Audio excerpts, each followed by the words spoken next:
Hi friends, आप सभी का फिर से ABG ಸ್ಪೋಕನ್ ಇಂಗ್ಲಿಷ್ ಕ್ಲಾಸಸ್ में ಸ್ವಾಗತ. ವಿದ್ಯಾರ್ಥಿಗಳೇ, ತಮ್ಮೆಲ್ಲರಿಗೂ ABG ಸ್ಪೋಕನ್ ಇಂಗ್ಲಿಷ್ ಕ್ಲಾಸಸ್ನಲ್ಲಿ ಸ್ವಾಗತ. ಇವತ್ತು ನಾವು ಹಿಂದಿ ಮತ್ತು ಉರ್ದು ಭಾಷೆಯ ಅತ್ಯಂತ ಮತ್ತು ಶ್ರೇಷ್ಠ ಆಗಿರುವಂಥದ ಲೇಖಕರು ಪ್ರೇಮಚಂದ ಬರೆದಿರುವಂಥದ ಪಾಠ ಕಾಶ್ಮೀರಿ ಸೇಬ್ ಬಗ್ಗೆ ಈ ಒಂದು ವಿಡಿಯೋನಲ್ಲಿ ನಾವು ಅಧ್ಯಯನ ಮಾಡೋಣ. ಲೇಖಕರು ಯಾರಪ್ಪ? ಮುನ್ಷಿ ಪ್ರೇಮಚಂದ್ ಅವರು ಈ ಒಂದು ಕಾಶ್ಮೀರಿ ಸೇಬು ಪಾಠದಾಗ ಏನು ಹೇಳಬೇಕನ್ನತ್ತಿದ್ದಾರಂದರೆ, ಈ ಒಂದು ಪಾಠದ ಆಶಯ ಈಗಿನ ಜನರು ಮತ್ತು ಮೊದಲನೆಯ ಜನರಿಗೆ ಯಾವ ಥರ ಭೇದಗಳನ್ನು ಇದ್ದು ಮತ್ತು ನಾವು ಈಗ ಮಾರ್ಕೆಟಿಗೆ ಹೋಗಿದ್ದಾಗ ಯಾವ ತರಹ ಸಾವಧಾನಿ ಅಂದರೆ ಏನಪ್ಪ, ಜಾಗೃತವಾಗಿ ಸಾಮಾನುಗಳನ್ನು ಖರೀದಿ ಮಾಡಬೇಕನ್ನೋದು ಉದ್ದೇಶನೇ ಇಲ್ಲಿ ಪ್ರೇಮಚಂದ್ ಅವರು ನಮಗೆ ಇಲ್ಲಿ ಹೇಳಿಕೊಟ್ಟಿದ್ದಾರೆ. ಹಾಗಾದರೆ ನಾವು ಇಲ್ಲಿ ಆರಂಭ ಮಾಡೋಣ. कल शाम को चौक में 2-4 ज़रूरी चीज़ें खरीदने गया था. ನಿನ್ನೆ ಸಂಜೆ ಲೇಖಕರು ಚೌಕ್ ಅಂದರೆ ಏನಪ್ಪ, ಇಲ್ಲಿ ಸರ್ಕಲ್ಗೆ ಎರಡು ನಾಲ್ಕು ಜರೂರಿ ಅಂದ್ರೆ ಏನಪ್ಪ, ಅವಶ್ಯಕ ಚೀಸೆ ಅಂದ್ರೇನ ವಸ್ತುಗಳ ಖರೀದಿ ಮಾಡಕ್ಕೆ ಹೋಗಿರ್ತಾರತ್ತೆ. ಈಗ ಇಲ್ಲಿ ಖರೀದನಾದ ವಿರುದ್ಧಾರ್ಥಕ ಪದ ಬೇಚನ. खरीदने के लिए ಹೋಗಿರ್ತಾರತ್ತ. ಪಂಜಾಬಿ ಮೇವಾ ಫರೋಶ್ ಕಿ ದುಕಾನೆ ರಾಸ್ತೆ ಮೇ ಹಿ ಪಡ್ತಿ ಹೈ. ಅಲ್ಲಿ ಒಂದು ಸರ್ಕಲ್ದಾಗ ಪಂಜಾಬಿ ಮೇವಾ ಫರೋಶ್ ಅಂದರೆ ಹಣ್ಣು ಮಾರೋರಿಗೆ ಮೇವಾ ಫರೋಶ್ ಅಂತೇವಿ. ಅಲ್ಲಿ ಹೆಚ್ಚ ಪಂಜಾಬ್ ವ್ಯಕ್ತಿಗಳಾಗಿರ್ತಾರೋ, ಅದಕ್ಕೆ ಪಂಜಾಬಿ ಮೇವಾ ಫರೋಶದ ಅಂಗಡಿಗಳು ಅಲ್ಲೇ ದಾರ್ಯಾಗ ನಡುನ ಸಿಕ್ಕಿದು. एक दुकान पर बहुत अच्छे रंगदार गुलाबी सेब सजे हुए नजर आए. ಅಲ್ಲಿ ಒಂದು ಅಂಗಡಿ ಒಳಗೆ ಭಾಳ ಸುಂದರವಾಗಿ ಇರುವಂಥದ ರಂಗದಾರ್ ಗುಲಾಬಿ ಸೇಬ್ ನಜರ್ ಆಯ್. ಈ ಥರ ಒಂದು ಗುಲಾಬಿ ಸೇಬು ಹಣ್ಣುಗಳನ್ನು ಒಂದು ಅಂಗಡಿಯಾಗ ಭಾಳ ಚಂದ ಅನ್ನಿಸ್ತವ ಅವರಿಗೆ. ಜಿ ಲಲ್ಚಾ ಹುವಾ. ಆ ಒಂದು ಗುಲಾಬಿ ಸೇಬು ಹಣ್ಣುಗಳನ್ನು ನೋಡಿದ ತಕ್ಷಣ ಲೇಖಕರಿದ ಮನಸ್ಸು ಲಲ್ಚಾ ಊಟ ಅಂದರೆ ಏನಪ್ಪ, ಆಸೆ ಆಯಿತು. ಅಂದರೆ ಅದನ್ನು ತಗೋಬೇಕು ಮತ್ತು ತಿನ್ನಬೇಕು ಅನ್ನೋ ಹಂಗೆ ಆಸೆಯನ್ನು ಆಯಿತು. ಆಜ್ಕಲ್ ಶಿಕ್ಷಿತ್ समाज में भी विटामिन और प्रोटीन के शब्दों में विचार करने की प्रवृत्ति हो गई है. ಮತ್ತು ಈಗ ಶಿಕ್ಷಿತ್ ಸಮಾಜ ಅಂದ್ರೆ ಏನಪ್ಪ, ಶಿಕ್ಷಿತ್ ಸಮಾಜ ಅಂದ್ರೆ ಎಜುಕೇಷನ್ ಸೊಸೈಟಿದಾಗನು ಸಹಿತ ಪ್ರೋಟೀನ್ ಮತ್ತು ವಿಟಾಮಿನ್ ಬಗ್ಗೆ ವಿಚಾರವನ್ನು ಮಾಡ್ತಾ ಇದ್ದಾರೆ. ಟೊಮ್ಯಾಟೊ ಕೋ ಪಹಲೆ ಕೋಯಿ ಭಿ ನ ಪೂಛತಾ ತಾ. ಈಗ ಮೊದಲು ಟೊಮ್ಯಾಟೊ ಹಣ್ಣುವನ್ನು ಯಾರೂ ಕೇಳ್ತಿರ್ಕಿಲ್ಲ. ಟೊಮ್ಯಾಟೊ ಅಬ್ ಭೋಜನ್ ಕಾ ಅವಶ್ಯಕ ಅಂಗ ಬನ್ ಗಯಾ ಹೈ. ಈಗ ಟೊಮ್ಯಾಟೊ ಭೋಜನ್ ಅಂದ್ರೆ ಏನಪ್ಪ, ಅಡಿಗೆ ಒಂದು ಮಹತ್ವಪೂರ್ಣ ಭಾಗವನ್ನು ಆಗಿದೆ. ಅಂದರೆ ಈಗ ಯಾವುದು ಸಾಂಬಾರಾಗಲಿ ಪಲ್ಯ ಆಗಲಿ ಟೊಮ್ಯಾಟೊ ಇಲ್ಲದ ಸ್ವಾದಿಷ್ಟನೇ ಆಗಾಕನೇ ಹೋಗಲ್ಲ. गाजर भी पहले गरीबों के पेट भरने की चीज़ थी. ಗಜರಿ ಮೊದಲು ಬಡವರ ಹೊಟ್ಟೆ ತುಂಬುವ ಒಂದು ವಸ್ತುವಾಗಿತ್ತು. ಅಮೀರ್ ಲೋಗ್ ತೋ ಉಸ್ಕಾ ಹಲ್ವಾ ಹಿ ಖಾತೆ ಥೆ. ಮತ್ತೇನಪ್ಪ, ಅಮೀರ್ ಅಂದರೆ ಯಾರು? ಇಲ್ಲಿ ಶ್ರೀಮಂತ. ಗರೀಬದ ವಿರುದ್ಧಾರ್ಥಕ ಪದ ಅಮೀರ್ ಶ್ರೀಮಂತ ಜನ ಈ ಥರದ ಬರೀ ಏನಪ್ಪ, ಗಜರಿಯ ಒಂದು ಹಲವೆಯನ್ನು ಮಾಡಿ ತಿಂತಾ ಇದ್ರು. ಈ ಥರ ಗಜರಿದ ಹಲವೆಯನ್ನು ಮಾಡಿ ಶ್ರೀಮಂತವರು ತಮ್ಮ ಗಜರಿಯನ್ನು ಉಪಯೋಗವನ್ನು ಮಾಡ್ತಾ ಇದ್ರು. मगर अब पता चला है कि गाजर में भी बहुत विटामिन है, इसलिए गाजर को भी मेज़ों पर स्थान मिलने लगा है. ಈಗೇನಪ್ಪ, ಶಿಕ್ಷಿತ ಸಮಾಜದವ್ರಿಗೆ ಗೊತ್ತಾಗ್ಬಿಟ್ಟೈತಿ ಏನತ್ತ, ಈಗ ಗಜರಿಯಾಗೂ ಸಹಿತ ಏನಿದಾವು, ವಿಟಾಮಿನ್ಸ್ ಅದಾವು. ಆದ ಕಾರಣ ಗಜರಿಗಳಿಗೂ ಸಹಿತ ಏನು ಮಾಡೈತಪ್ಪ, ಮೇಜೋ ಅಂದ್ರೆ ಏನಪ್ಪ, ಡೈನಿಂಗ್ ಟೇಬಲ್ ಮೇಲೂ ಒಂದು ಸ್ಥಾನವನ್ನು ಸಿಕ್ಕಿದೆ. सेब के विषय में तो यह कहा जाने लगा है कि एक सेब रोज़ खाइए तो आपको डॉक्टर की ज़रूरत न रहेगी. ಮತ್ತು ಸೇಬು ಅನ್ನೋ ಒಂದು ವಿಷಯ ಮೇಲಂತೂ ಈ ಥರ ಹೇಳ್ತಾರಂದರೆ, ದಿನಾಲು ಏಕ್ ಸೇಬ್ ರೋಸ್ ಅಂದ್ರೆ ದಿನಾಲು ಒಂದು ಸೇಬು ಹಣ್ಣು ತಿಂದರೆ डॉक्टर कड़े ಹೋಗುವಂಥದ ಪ್ರಸಂಗನೇ ಬರಲ್ಲ. डॉक्टर से बचने के लिए हम नीम कोड़ी तक खाने को तैयार हो सकते हैं. ಡಾಕ್ಟರ್ ಕಡೆ ಹೋಗಬಾರ್ದಂತ ನಾವು ಏನಪ್ಪ ನೀಮ ಕೋಳಿ ಅಂದರೆ ಬೇವಿನ ತಪ್ಪಲ ಮತ್ತು ಆ ಥರದ ಹಣ್ಣುಗಳು. ನೀಮ್ ಕೋಡಿನೂ ಸಹಿತ ನಾವು ಏನಾಗಿರ್ತೀವಪ್ಪ, ರೆಡಿ ಆಗಿರ್ತೀವಿ. सेब तो रस और स्वाद में अगर आम से बढ़कर नहीं है तो घटकर भी नहीं है. ಇದನ್ನೆಲ್ಲ ನೋಡಿದರೆ ಆಮ್ ಏನಪ್ಪ, ನಮ್ಮ ಹಣ್ಣುಗಳ ರಾಜ. ಮಾವಿನ ಹಣ್ಣಿನಿಂದ ರುಚಿನೂ ಅಷ್ಟು ಸೇಬು ಹಣ್ಣು ಅಷ್ಟು ರುಚಿನೂ ಐತಿ, ಮತ್ತು ಅದಕ್ಕಿಂತ ಕಡಿಮೆನೂ ಇಲ್ಲ, ಹೆಚ್ಚೂ ಇಲ್ಲ. ಯಾವ ಥರ ಮಾವಿನಕಾಯಿಗೆ ಒಂದು ಸ್ಥಾನವನ್ನು ಸಿಕ್ಕಿದೆಯಲ್ಲ, ಅದೇ ಥರ ಸೇಬು ಹಣ್ಣಿಗೂ ಸಹಿತ ಒಂದು ಸ್ಥಾನವನ್ನು ಸಿಕ್ಕಿದೆ. ಅಂದರೆ ಆಮಗಿಂತ ಮಾವಿನ ಹಣ್ಣಿನಿಂದ ಹೆಚ್ಚೂ ಇಲ್ಲ, ಮಾವಿನ ಹಣ್ಣಿನಿಂದ ಕಡಿಮೆ ಸಹಿತ ಇಲ್ಲ. अब वह केवल स्वाद की चीज़ नहीं है. अब वह ಅಂದರೆ ಇಲ್ಲಿ ಸರ್ವನಾಮ. ಯಾವ ಸರ್ವನಾಮ? ಸೇಬು ಹಣ್ಣು ಬರೀ ಏನಿಲ್ಲಪ್ಪ, ಸ್ವಾದ ಅಂದರೆ ಸ್ವಾದಿಷ್ಟದ ಅಷ್ಟ ವಸ್ತು ಆಗಿಲ್ಲದು. ಉಸ್ಮೆ ಗುಣ ಬಿ ಹೈ. ಆ ಸೇಬು ಹಣ್ಣಿನಲ್ಲಿ ಗುಣನೂ ಸಹಿತ ಇದೆ.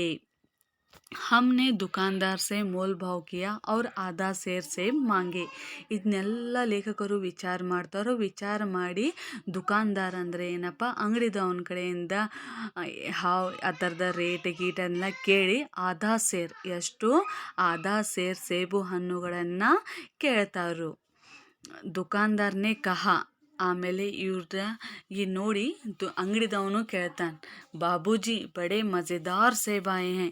ಬಾಬೂಜಿ ಸರ್, ಭಾಳ ಮಜೆದಾರ್ ಅಂದರೆ ಇಲ್ಲಿ ರುಚಿ ಸ್ವಾದಿಷ್ಟ ಇರುವಂಥದ್ದು ಸೇಬು ಹಣ್ಣುಗಳನ್ನು ಬಂದಿದ್ದವು. ಖಾಸ್ ಕಾಶ್ಮೀರಕ್ಕೆ, ಅದು ಎಲ್ಲಿಂದ ಬಂದಿದ್ದವು? ಕಾಶ್ಮೀರನಿಂದ ಬಂದಿದ್ದವು. ಆಪ್ ಲೇ ಜಾಯೆ. ಆ ಒಂದು ಸೇಬು ಹಣ್ಣುಗಳನ್ನು ನೀವು ತಗೊಂಡು ಹೋಗ್ರಿ. ಖಾಕರ್ ತಬಿಯತ್ ಖುಷ್ ಹೋ ಜಾಯೇಗಿ. ಆ ಒಂದು ಸೇಬು ಹಣ್ಣುಗಳನ್ನು ತಿಂದ ನಿಮ್ಮ ತಬಿಯತ್ ಅಂದರೆ ಏನಪ್ಪ, ಇಲ್ಲಿ ಆರೋಗ್ಯಗೆ ಅಂತೀವಿ, ಬಟ್ ಇಲ್ಲಿ ಆರೋಗ್ಯ ಅಲ್ಲ, ಮನಸ್ಸು. ನಿಮ್ಮ ಅಂದರೆ ಆ ಒಂದು ಸೇಬು ಹಣ್ಣುಗಳನ್ನು ತಗೊಂಡು ಹೋಗ್ರಿ, ನೀವು ಅದನ್ನು ತಿಂದು ನೀವು ಖುಷಿಯಾಗಿರ್ತೀರಿ. ಅದಕ್ಕೆ ಇಲ್ಲಿ ದುಕಾನ್ದಾರ ಪ್ರೇಮ್ಚಂದ್ ಅವ್ರಿಗೆ ಹೇಳ್ತಾನೆ. मैंने रुमाल निकाल कर उसे देते हुए कहा, चुन चुन कर रखना.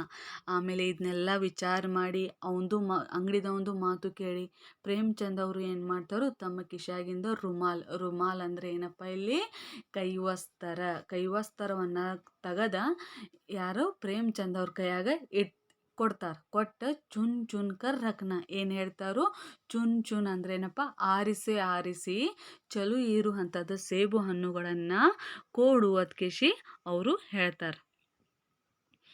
दुकानदार ने तराजू उठाई और अपने नौकर से बोला, सुनो. ಆಮೇಲೆ ಅಂಗಡಿದವನು ಏನು ಮಾಡ್ತಾನೋ, ತರಾಜು ಅಂದ್ರೇನ ತಕಡಿಯನ್ನು ತಗೋತಾನು ತೂಕ ಮಾಡಾಕ.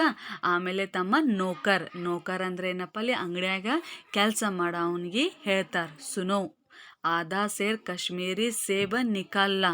ಅರ್ಧ ಸೇರ್ ಏನು ಮಾಡು, ಕಾಶ್ಮೀರಿ ಸೇಬ ತಗೊಂಡ್ ಬಾ ಒಳಗಿಂದು. ಚುನ್ ಕರ್ಲಾನ, ಅದು ಎಂತದ, ಆರಿಸಿ ತಗೊಂಡ್ ಬಾ ಅತ್ಕಿಸಿ ಹೇಳ್ತಾನೆ. ಲೌಂಡಾ 4 ಸೇಬ್ ಲಾಯ. ಆ ತಮ್ಮ ಮಾಲೀಕಂದ ಮಾತನ್ನು ಕೇಳಿ ಲೌಂಡ ಅಂದ್ರೇನಪ್ಪ, ಹುಡುಗ ಏನು ಮಾಡ್ತಾನೋ 4 ಸೇಬು ಹಣ್ಣುಗಳನ್ನು ತೊಗೊಂಡು ಬರ್ತಾನೆ. ದುಕಾನ್ದಾರ್ನೇ ತೋಲ. ಆ ಸೇಬು ಹಣ್ಣುಗಳನ್ನು ಅಂಗಡಿದವನು ಏನು ಮಾಡ್ತಾನೋ, ತೂಕವನ್ನು ತೋಲನ ಅಂದ್ರೇನ ತೂಕವನ್ನು ಮಾಡ್ತಾನೆ. ಏಕ್ ಲಿಫಾಫೆ ಮೇ ಉನ್ಹೆ ರಕ್ಕ, ಮತ್ತು ಒಂದು ಲಿಫಾಫ ಅಂದ್ರೇನಪ್ಪ ಕಾಗದದ ಕವರ್. ಯಾಕಂದರೆ ಮೊದಲು ಪ್ಲಾಸ್ಟಿಕ್ ಕ್ಯಾರಿ ಬ್ಯಾಗ್ ಅವು ಏನೂ ಇರೋಕ್ಕಿಲ್ಲ, ಜಸ್ಟ್ ಕಾಗದಗಳನ್ನು ಇದ್ದು ಆ ಒಂದು ಲಿಫಾಫೆ ಒಳಗೆ ಹಾಕ್ತಾರೆ ಅವರು. ಅವ್ರು ರುಮಾಲ್ ಸೆ ಬಾಂಧ್ಕರ್ ಮುಜೆ ದೇ ದಿಯಾ, ಮತ್ತು ಅದನ್ನು ಪ್ರೇಮ್ಚಂದ್ ಅವರು ಖರ್ಚೀಪನ್ನು ಕೊಟ್ಟಿರ್ತಾರಲ್ಲ ಅದ್ರಾಗ ಕಟ್ಟಿ ಪ್ರೇಮ್ಚಂದ್ ಅವ್ರ ಕೈಯಾಗ ಅದನ್ನು ಇಡ್ತಾರೋ. 4 ಆನೆ ಉಸ್ಕೆ ಹಾತ್ ಮೇ ರಕ್ಕೆ, ಪ್ರೇಮ್ಚಂದ್ ಅವರು ಕೊಟ್ಟಿದ್ದ ತಕ್ಷಣ 4 ಆನೆ ಅಂದರೆ 4 ಆನೆ ರೊಕ್ಕವನ್ನು ಅಂಗಡಿದವನ ಕೈಯಾಗ ಇಡ್ತಾರೆ. ಅಂದರೆ ಇಲ್ಲಿ ಆದಾ ಸೇರ ಸೇಬು ಹಣ್ಣುದ ಬೆಲೆ ಎಷ್ಟು? 4 ಆನೆ. ಘರ್ ಆಕರ ಲಿಫಾಫಾ ಜೂ ಕಾ ತೂ ರಖ್ ದಿಯಾ, ಮನೆಗೆ ಬರ್ತಾರೆ ಲೇಖಕರು. ಘರದ ಪರ್ಯಾಯವಾಚಿ ಮಕಾನ್, ಮತ್ತು ಘರದ ಬಹುವಚನ ರೂಪ ಘರ ಆಗ್ತೈತಿ, ನೆನಪಿಟ್ಕೋರಿ. ಘರ್ ಆಕರ್ ಲಿಫಾಫಾ ಜೂ ಕಾ ತೂ ರಖ್ ದಿಯಾ, ಲೇಖಕರು ಮನೆಗೆ ಬರಾಕ ರಾತ್ರಿ ಆಗ್ತೈತಿ. ಆಮೇಲೆ ಅದೇನು ಸೇಬು ಹಣ್ಣುಗಳನ್ನು ತೊಗೊಂಡು ಬಂದಿರ್ತಾರಲ್ಲ ಅದನ್ನು ಹೆಂಗಿರ್ತೈತಲ್ಲ, ಹೆಂಗೆ ತಂದಿರ್ತಾರಲ್ಲ ಅಂಗಡಿನಿಂದ, ಅದನ್ನು ಹಾಗೆ ಟೇಬಲ್ ಮೇಲೆ ಇಟ್ಬಿಡ್ತಾರೆ. ಅದನ್ನು ರಾತ್ ಕೋ ಸೇಬ್ ಕಾ ಕೋಯಿ ದೂಸರಾ ಫಲ್ ಖಾನೆ ಕಾ ಫಾಯ್ದಾ ನಹಿ ಹೈ, ಯಾಕೆ ಇಡ್ತಾರಪ್ಪ ಅಂದರೆ ರಾತ್ರಿ ಏನಪ್ಪ ಯಾವುದೂ ಹಣ್ಣು ತಿನ್ನೋದು ಸರಿಯಾಗಿ ಸಮಯ ಇಲ್ಲ, ಅದನ್ನು ತಿಂದ್ರೂ ಸಹಿತ ಥರದ ಫಾಯ್ದೆಯನ್ನು ನಮಗೆ ಸಿಗಲ್ಲ. ಈ ಒಂದು ವಿಚಾರ ಮಾಡಿ ಪ್ರೇಮ್ಚಂದ್ ಅವರು ಅದನ್ನು ಇಡ್ತಾರೋ. ಫಲ್ ಖಾನೆ ಕಾ ಸಮಯ ತೋ ಪ್ರಾತಃ ಕಾಲ ಹೈ, ಮತ್ತು ಹಣ್ಣುಗಳು ತಿನ್ನುವುದು ಸರಿಯಾದ ಸಮಯ ಯಾವುದು? ಪ್ರಾತಃ ಕಾಲ ಅಂದ್ರೇನ? ಪ್ರಾತಃ ಕಾಲ ಅಂದರೆ ಮುಂಜಾನೆ. आज सुबह मुंह हाथ धोकर जो नाश्ता करने के लिए एक सेब निकाला तो सड़ा हुआ था. ಆಮೇಲೆ ಮರುದಿನ ಮುಂಜಾನೆ ಲೇಖಕರು ಹೇಳ್ತಾರೋ ಮುಖ ಹಾತ್ ಧೋಕರ್, ಮುಖ ಮತ್ತು ಕೈ ಅದನ್ನೆಲ್ಲ ಧೋಕರ್ ಅಂದ್ರೆ ಏನಪ್ಪ, ವಾಶವನ್ನು ಮಾಡಿ ನಾಷ್ಟಾಗಿ ಏನು ಮಾಡ್ತಾರೋ ಅವರು ಸೇಬು ಹಣ್ಣುಗಳನ್ನು ತಿನ್ಬೇಕತ್ಕೇಶಿ ಆ ಒಂದು ಕವರಿನಿಂದ ಒಂದು ಸೇಬು ಹಣ್ಣುವನ್ನು ತೆಗಿತಾರೆ. ತೋ ಸಡಾ ಹುವಾ ಥಾ, ಅದನ್ನೇನು ತೆಗೆದು ನೋಡ್ತಾರೋ ಅದನ್ನು ಏನಾಗಿತ್ತು? ಸಡಾ ಹುವಾ ಅಂದರೆ ಏನಪ್ಪ, ಕೆಟ್ಟಿತ್ತು. ಅದು ಈ ಥರ ಸೇಬು ಹಣ್ಣುವನ್ನು ಕೆಟ್ಟಿರ್ತೈತಿ. 1 ರೂಪಾಯಿಗೆ ಆಕಾರ ಕಾ ಚಿಲ್ಕ ಗಲ್ ಗಯಾ ಥಾ, 1 ರೂಪಾಯಿದ ನಾಣ್ಯ ಇರಲ್ಲ ಆ ಥರ ಏನಾಗಿರ್ತಾವೆ ಸೇಬು ಹಣ್ಣುವನ್ನು ಕೆಟ್ಟಿರ್ತೈತಿ. ಸಮझ ರಾತ್ ಕೋ ದುಕಾನ್ದಾರ್ನೆ ದೇಖಾ ನಾ ಹೋಗ, ಆಮೇಲೆ ನನಗೇನು ಗೊತ್ತಾಯಿತು, ಪಾಪ ರಾತ್ರಿಯಾಗ ಅವಂಗೇನು ಕಾಣಿಸ್ಲಿಲ್ಲ, ಅದಕ್ಕೆ ಹಿಂಗೆ ಕೆಟ್ಟಿರುವಂಥದ್ದು ಒಂದು ಹಾಕಿದಾನ ಅದಕ್ಕೆ ಪ್ರೇಮ್ಚಂದ್ ಅವರು ತಿಳ್ಕೊತಾರು. ಮಗರ ದೂಸರಾ ನಿಕಾಲ ಮಗರ್ ಯಹ ಆಧಾ ಸಡಾ ಹುವಾ ಥಾ, ಮತ್ತು ಇನ್ನೊಂದು 2ನೇ ಸೇಬು ಹಣ್ಣುವನ್ನು ತೆಗಿತಾರೋ ಅದನ್ನೇನಾಗಿರ್ತೈತಿ? ಆಧಾ ಅಂದರೆ ಪೂರ್ತಿ ಅರ್ಧ ಏನಾಗಿರ್ತೈತಿ? ಕೆಟ್ಟಿರ್ತೈತಿ. ಈ ಥರ ಪೂರ ಅರ್ಧ ಭಾಗವನ್ನು ಏನಾಗಿರ್ತೈತಿ? ಸೇಬು ಹಣ್ಣು ಕೆಟ್ಟಿರ್ತೈತಿ. अब संदेह हुआ दुकानदार ने मुझे धोखा तो नहीं दिया है. ಈಗ ಲೇಖಕರಿಗೆ ಸಂದೇಹ ಅಂದರೆ ಏನಪ್ಪ, ಅನುಮಾನ ಆಗಾಕ ಚಾಲು ಆಯಿತು. ದುಕಾನ್ದಾರ್ ನನಗೇನು ಮಾಡ್ಯಾನಪ್ಪ, ಧೋಕಾ ಅಂದ್ರೇನು, ಮೋಸಂತೂ ಮಾಡಿಲ್ಲ ಅನ್ನೋದು ವಿಚಾರ ಮಾಡೋಕ್ಕೆ ಚಾಲು ಮಾಡ್ತಾರೆ. तीसरा सेब निकाला, यह सड़ा तो न था मगर एक तरफ दबकर बिल्कुल पिचक गया था. ಆಮೇಲೆ ಇನ್ನೊಂದು 3ನೇ ಸೇಬು ಹಣ್ಣುವನ್ನು ತೆಗಿತಾರೋ ಅದನ್ನೇನಪ್ಪ ಮ್ಯಾಗಿಂದ ನೋಡಿದರೆ ಭಾಳ ಸುಂದರವಾಗಿತ್ತು, ಬಟ್ ಏನಾಗಿತ್ತು ಅದನ್ನು ಅರ್ಧ ಏನಾಗಿರ್ತೈತಿ? ಭಾಳ ಕೆಟ್ಟಿರ್ತೈತಿ. ಯಾವುದೋ ಒಂದು ಸಾಮಾನ್ಯ ಜಬಾಗಲ್ಲ ಆ ಥರ ಏನಾಗಿರ್ತೈತಿ? ಕೆಟ್ಟಿರ್ತೈತಿ ಅದು. ಚೌಥಾ देखा वह यूं तो दाग था मगर उसमें एक काला सुराख था जैसे अक्सर बेरों में होता है. ಇನ್ನು ಲಾಸ್ಟ್ ಸೇಬು ಹಣ್ಣು ಏನಪ್ಪ, ಚೌಥಾ ಸೇಬ್ 4ನೇ ಸೇಬು ಹಣ್ಣುವನ್ನು ತೆಗಿತಾರೋ ಅದನ್ನಂತೂ ಏನಪ್ಪ ಯಾವುದೂ ಥರದ್ದೇನು ಇರಂಗಿಲ್ಲ, ಕಟ್ಟಿರಂಗಿಲ್ಲ. ಆದರೆ ಅದನ್ನು ಕಟ್ ಮಾಡಿ ನೋಡ್ತಾರೆ. ಕಟ್ ಮಾಡಿ ನೋಡಿದ ತಕ್ಷಣ ಅದರಾಗೆ ಈ ಥರ ಕರಿ ಇರುವಂಥದ್ದು ಹೋಲುಗಳನ್ನು ಕಾಣಿಸ್ತಾವೆ ಅವ್ರಿಗೆ. ಬೇರಂದ್ರೆ ಏನಪ್ಪ, ಬೇರಿಕಾಯಿ ಒಳಗೆ ಯಾವ ಥರ ಹೋಲುಗಳನ್ನು, ಕರಿ ಹೋಲು ಹುಳದವ್ರು ಇರಲ್ಲ ಆ ಥರ ಹೋಲುಗಳನ್ನು ಆಗಿರ್ತಾವೆ. ಕಾಟಾ ತೋ ಭೀತರ್ ವೈಸೆ ಹಿ ದಬ್ಬೆ. ಆಮೇಲೆ ಅದನ್ನು ಕಟ್ ಮಾಡ್ತಾರೋ ಅದ್ರಾಗ ಸೇಮ್ ಕಲರ್ ಏನಪ್ಪ ಬ್ಲ್ಯಾಕ್ ಹೋಲ್ಗಳನ್ನು ಇರ್ತಾವೆ.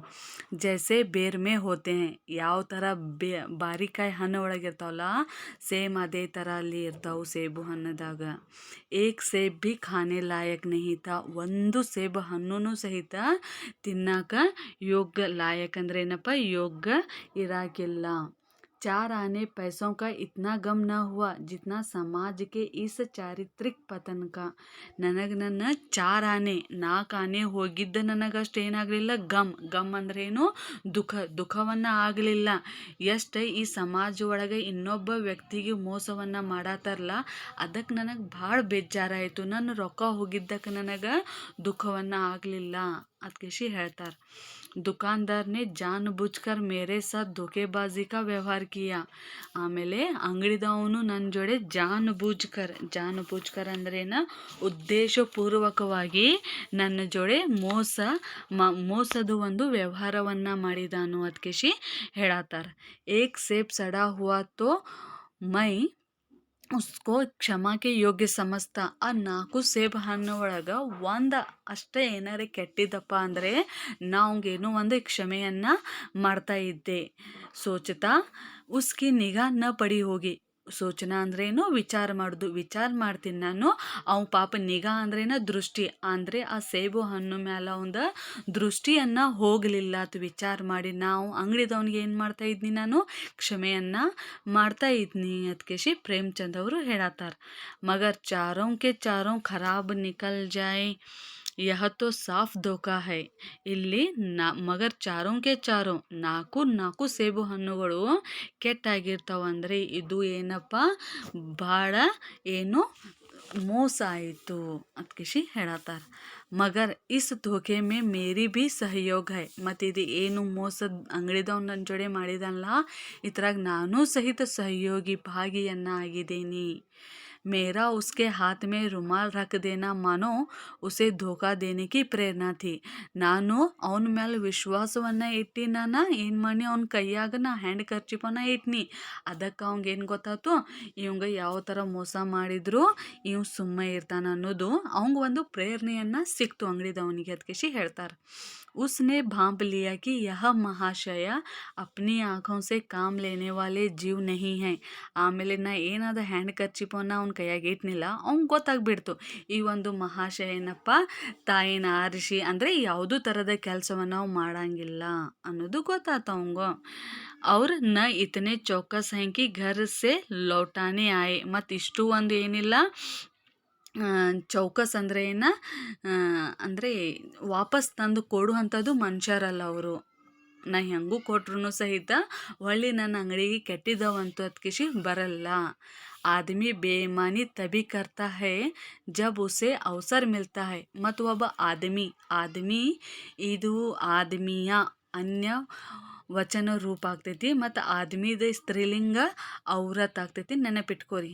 ಮತ್ತು ಮನುಷ್ಯ ಯಾವಾಗ ಬೇಮಾನಿ ಅಪ್ರಾಮಾಣಿಕವನ್ನು ಮಾಡ್ತಾನೋ ಅವಂಗ ಆ ಮಾಡೋಕೆ ಅವಸರವನ್ನು ಸಿಕ್ಕಿದ್ದಾಗ ಏನು ಮಾಡ್ತಾನಪ್ಪ ಅವು ಬೇಮಾನಿಯನ್ನು ಮಾಡ್ತಾನೋ. ಬೇಮಾನಿ का अवसर देना चाहे वह अपने ढीलेपन से हो या सहज विश्वास से ಬೇಯಿಮಾನಿ ಮೇ ಸಹಯೋಗ ದೇನಾ ಹೈ. ಮತ್ತು ಬೇಯಿಮಾನಿ ಈ ಒಂದು ಅವಸರವನ್ನು ನಾವು ಕೊಡ್ತೇವಲ್ಲ ನಾವು ಏನಪ್ಪ ನಾವು ಢೀಲಾಪನ್ ಅಂದರೆ ಆಲಸ್ಯನಿಂದ ಆಗಬಹುದು, ಇಲ್ಲಾಂದರೆ ನಾವು ಅವ್ರ ಮೇಲೆ ವಿಶ್ವಾಸವನ್ನು ಇಟ್ಟಿರ್ತೇವಲ್ಲ ಯಾವ ಕಾರಣಕ್ಕೂ ನಾವು ಭಾಗಿಯನ್ನು ಆಗಿರ್ತೇವೆ. ಅವ್ರ ಮೇಲೆ ವಿಶ್ವಾಸ ಇಡೋದೂ ಒಂದು ಭಾಗಿನ, ಮತ್ತು ನಾವು ಲೇಜಿ ಆಗ್ತೇವಲ್ಲ ಅದಕ್ಕೂ ಸಹಿತ ಆಲಸ್ಯ ಆಗ್ತೇವಲ್ಲ ಅದು ಒಂದು ಅವ್ರಿಗೆ ಸಹಯೋಗ. ಬೇಯಿಮಾನಿ ಮಾಡೋಕೆ ಅವ್ರಿಗೆ ನಾವು ಪ್ರೇರಣೆಯನ್ನು ನೀಡ್ತಾ ಇದ್ದೇವೆ.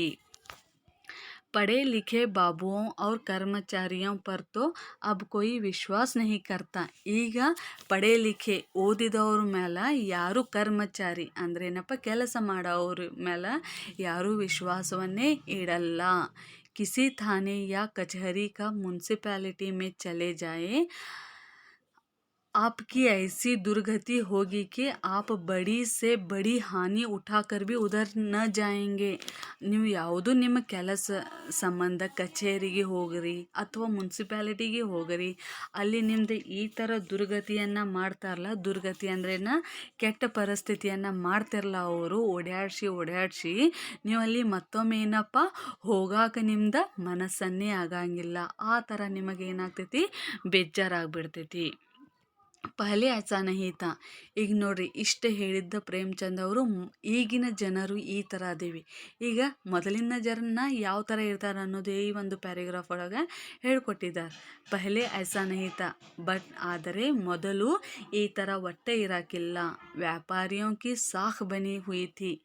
यूं तोल में चाहे छटाक आध छटाक कस ले, लेकिन आप उन्हें 5 की जगह भूल से 10 की नोट दे आते तो आपको घबराने की कोई ज़रूरत न थी. ಮೊದಲಿಂದ ಕಾಲದಾಗ ಏನಪ್ಪ ಅದು ತೋಲ್ ಅಂದ್ರೆ ಏನ, ತೂಕ ಒಳಗಾಯಿತು. ಅರ್ಧ 50 ರೂಪಾಯಿದತ್ತಂದರೆ 50 ರೂಪಾಯಿನ ಅದ್ರಗಿಂತ ಚಟಾಕ್ ಅಂದ್ರೆ ಏನ, ಹೆಚ್ಚನೂ ಇಲ್ಲ ಕಡಿಮೆನೂ ಇಲ್ಲ. ಈಗ ನಾವು ಏನು ಮಾಡ್ತೇವೆ, ಅರ್ಧ ತೆಳಗೆ ಅದನ್ನು ಏನು ಮಾಡ್ತೇವೆ ನಾವು, ಲೋ ಚಮಕವನ್ನು ಹಚ್ಚಿ ತೂಕವನ್ನು ಕಡಿಮೆ ಕೊಡ್ತೇವೆ ನಾವು. ಬಟ್ ಮೊದಲಿನ ಜನ ಹಂಗಲ್ಲ, ತೂಕ ಒಳಗೆ ಕರೆಕ್ಟಾಗಿ ತೂಕವನ್ನು ಮಾಡಿ ಕೊಡ್ತೀರು. ಮತ್ತು ನೀವು ಕೆಲವೊಂದು ಟೈಮ್ ಮರ್ತ 5 ಕಿ ಜಗಹ 5 ರೂಪಾಯಿ ಬದಲಿ ನೀವು 10 ರೂಪಾಯಿ ಕೊಟ್ಟು ಬಂದ್ರೂ ಸಹಿತ ಘಬರಾನೆ ಕಿ ಕೋಯಿ ಜರೂರತ್ ನ ಥಿ, ನಿಮಗೆ ಅಂಜೋದು ಯಾವುದೂ ಥರದ ಅವಕಾಶವನ್ನು ಇರ್ತಿರ್ಕಿಲ್ಲ. ಆಪ್ಕೆ ರೂಪಾಯಿ ಸುರಕ್ಷಿತ ಥೇ, ಮತ್ತು ನಿಮ್ಮ ರೊಕ್ಕಗಳನ್ನು ಏನಾಗಿತ್ತು ಅವ್ರ ಕಡೆ ಸುರಕ್ಷಿತವಾಗಿನ ಇರ್ತಿದ್ದು. ಮುಜೆ ಯಾದ್ ಹೈ, ನನಗೆ ಈ ಥರ ಒಂದು ಘಟನೆ ಆಗಿದ್ದು ನನ್ನ ಜೋಡಿ ಆಗಿತ್ತು, ಅದು ನನಗೆ ನೆನಪೈತಿ. एक बार मैंने मुहर्रम के मेले में एक दुकानदार से 1 पैसे की रेवड़ियाँ ली थी और पैसे की जगह अठन्नी दे आया था. ಆಮೇಲೆ ಇವರು ಒಂದಿನ ಮೊಹರ್ರಮ್ ಅಂದರೆ ಏನಪ್ಪ, ಒಂದು ಸಮಾರೋಹ ಅಂದರೆ ಏನ, ಅಲಾಬ್ಗೆ ಹೋಗಿರ್ತಾರತ್ತ ಅವರು. ಅಲ್ಲಿ ಒಂದು ರೇವಡಿ ಅಂದ್ರೆ ಏನು, ಇಲ್ಲಿ ಒಂಥರದ ಸ್ವೀಟ್. ರೇವಡಿ ಅಂದರೆ ಯಾವುದು, ಒಂಥರದ ಸಿಹಿ ತಿಂಡಿ. ಇದು ಏನಪ್ಪ, ಬೆಲ್ಲನಿಂದ ಮತ್ತು ಇದರಿಂದ ಮಾಡಿರ್ತಾರೆ ಇದನ್ನು. ರೇವಡಿಯನ್ನು ಲಿ ಥಿ ಅವ್ರ ಪೈಸೆ ಕಿ ಜಾಗ ಅಠನ್ನಿ ದೇ ಆಯಾ ತಾ. ಆ ಒಂದು ಏನು ಸಿಹಿಯನ್ನು ನಾ ಅವ್ರ ಕಡೆಯಿಂದ ತೊಗೊಂಡೀನಿ, ಪೈಸೆ ಕೊಡು ಬದಲಿ ನಾ ಅವ್ರಿಗೆ ಏನು ಮಾಡೀನಿ, ಅಠನ್ನಿ ಅಂದರೆ 8 ಪೈಸೆಯನ್ನು, ಅಂದರೆ 50 ಪೈಸೆ ಹೆಚ್ಚು ಕೊಟ್ಟು ಬಂದಿರ್ತಾರೆ ಲೇಖಕರು ಇಲ್ಲಿ. घर आकर जब अपनी भूल मालूम हुई तो दुकानदार के पास दौड़ गया. ಆಮೇಲೆ ಮನೆಗೆ ನೋಡ್ತಾರೋ ಅವಾಗ ಅವ್ರು ವಿಚಾರ ಮಾಡ್ತಾರೆ, ನಾನು ಆ ರೇವಡಿ ಅಂಗಡಿದವನಿಗೆ ನಾನು ಹೆಚ್ಚು ರೊಕ್ಕವನ್ನು ಕೊಟ್ಟೇನಿ. ಅದನ್ನು ವಿಚಾರ ಮಾಡಿದ ತಕ್ಷಣ ಅವ್ರು ಏನು ಮಾಡ್ತಾರೋ ಆ ಅಂಗಡಿಗೆ ಹೋಗ್ತಾರೆ. ಆಶಾ ನಹಿ ಥಿ ಕಿ ವಹ ಅಠನ್ನಿ ಲೌಟಾಯೇಗ. ಮತ್ತು ನನಗೆ ಒಟ್ಟೆ ಏನಪ್ಪ, ಅಂಗಡಿದವನ ಮೇಲೆ ಒಟ್ಟು ಆಶೆನ ಇದ್ರಿಕಿಲ್ಲ. ಅವು ಮತ್ತು ನನಗೆ ಹೊಳ್ಳಿ ನನ್ನ ರೊಕ್ಕವನ್ನು, ಉಳಿದಿದ್ದ ರೊಕ್ಕವನ್ನು ಕೊಡ್ತಾನನ್ನೋದು ವಿಶ್ವಾಸವನ್ನು ಇರಾಕಿಲ್ಲ. ಪರ್ ಲೇಕಿನ್ ಉಸ್ನೆ ಪ್ರಸನ್ನ ಚೀತಸೆ ಅಠನ್ನಿ ಲೌಟಾ ದಿ. ಆದರೂ ಸಹಿತ ಏನಪ್ಪ, ಆ ನನ್ನ ರೊಕ್ಕವನ್ನು ಏನು ಮಾಡಿದ, ನನಗೆ ವಾಪಸ್ಸನ್ನು ಕೊಟ್ಟ. ಅವ್ರ ಉಲ್ಟೆ ಮುಜಸೆ ಕ್ಷಮಾ ಮಾಂಗಿ, ಮತ್ತು ನಾ ಹೆಚ್ಚು ಕೊಟ್ಟಿದ್ದಕ್ಕೆ ಮತ್ತು ಅವ ನನಗೇನು ಮಾಡಿದ, ಕ್ಷಮೆಯನ್ನು ಕೇಳಿದ. यहाँ कश्मीरी सेब के नाम से सड़े हुए सेब बेचे जाते हैं. ನೋಡ್ರಿ, ಇಲ್ಲಿ ಕಾಶ್ಮೀರದ ಸೇಬು ಹಣ್ಣು ಹೆಸರ ಮೇಲೆ ಏನು ಮಾಡ್ತಾ ಇದ್ದಾರೆ, ಈಗ ಮೋಸವನ್ನು ಮಾಡಿ ಮಾರತಾರೆ. ಸೇಬು ಹಣ್ಣು ಅಂತ ಹೇಳಿ, ಕಾಶ್ಮೀರದ ಸೇಬು ಹಣ್ಣುಗಳನ್ನು ಅಂತ ಹೇಳಿ ಮೋಸ ಮಾಡತ್ತಾರ. ಮುझे आशा है पाठक बाजार में जाकर मेरी तरह आंखें न बंद कर लिया करेंगे. ಮತ್ತು ನನಗೆ ನಿಮ್ಮೆಲ್ಲ ಪಾಠಕ ಅಂದರೆ ಏನಪ್ಪ, ಓದುವವರಿಗೆ ನನಗೆ ನಿಮ್ಮೇಲೆ ಭರವಸೆ ಐತಿ. ಯಾವ ಥರ ನೀವು ಮಾರ್ಕೆಟಿಗೆ ಹೋಗಿದಾಗ ನನ್ನ ಹಾಗೆ ನೀವು ಸಹಿತ ಖರೀದಿ ಮಾಡೋ ಟೈಮಿಗೆ ನೀವು ನಿಮ್ಮ ಕಣ್ಣುಗಳನ್ನು ಬಂದ ಮಾಡಲ್ಲ ಅನ್ನೋದು ನನಗೆ ನಿಮ್ಮ ಮೇಲೆ ವಿಶ್ವಾಸ ಇದೆ. ನಹಿ ತೋ ಉನ್ಹೇ ಭಿ ಕಾಶ್ಮೀರಿ ಸೇಬ್ ಹಿ ಮಿಲೆಂಗೆ. ನೀವು ಅಲ್ಲಿ ಸಾವಧಾನಿ ಅಂದರೆ ಇಲ್ಲಿ ಜಾಗೃತಿಯನ್ನು ವಹಿಸಲಿಲ್ಲ ಅಂದರೆ ನಿಮಗೂ ಸಹಿತ ಏನು ಸಿಗ್ತೈತಿ, ಕಾಶ್ಮೀರಿ ಸೇಬ ಸಿಗ್ತೈತಿ. ಮಕ್ಕಳೇ, ಈ ಟೋಟಲ್ ಪಾಠದಿಂದ ನಿಮಗೆ ಏನು ತಿಳಿಯಿತು?